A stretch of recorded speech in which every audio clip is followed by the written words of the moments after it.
സ്വർണ്ണക്കൊള്ളയിൽ ഇനിയും കൂടുതൽ കാര്യങ്ങൾ പുറത്തുവരാനുണ്ട് എന്ന പ്രതികരണമാണ് രമേശ് ചെന്നിത്തലയിൽ നിന്ന് ഇന്നുണ്ടായത്. SITയുടെ കണ്ടെത്തലുകൾ വളരെ ഗൗരവമുള്ളതാണ്. പമ്പൻ സ്രാവുകളുമായി ബന്ധപ്പെട്ട വിവരങ്ങൾ പുറത്തുവരാൻ CBI അന്വേഷണം വേണമെന്നും രമേശ് ചെന്നിത്തല പറഞ്ഞു.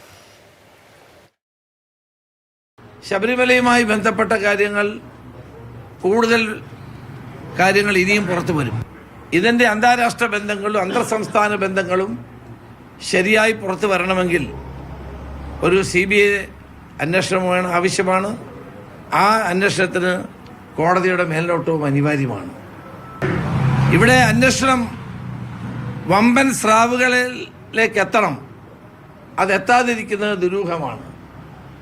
ഇപ്പോൾ പിടിച്ചിട്ടുള്ള ആളുകളെക്കാൾ വലിയ ആളുകൾ ഇതുമായി ബന്ധപ്പെട്ടുണ്ട് എന്ന ആളുകൾക്ക് വിശ്വാസമുണ്ട്, സംശയമുണ്ട്. ആ സംശയങ്ങൾ ദൂരീകരിക്കാനും ഉത്തരവാദിത്തം SITക്കുണ്ട്. SITക്ക് അതിന് കഴിയുന്നില്ല എങ്കിൽ അത് CBI കോടതിയുടെ മേൽനോട്ടത്തിൽ CBIയുടെ അന്വേഷണം അനിവാര്യമാണ് എന്ന് ഞാൻ ആവർത്തിക്കുക.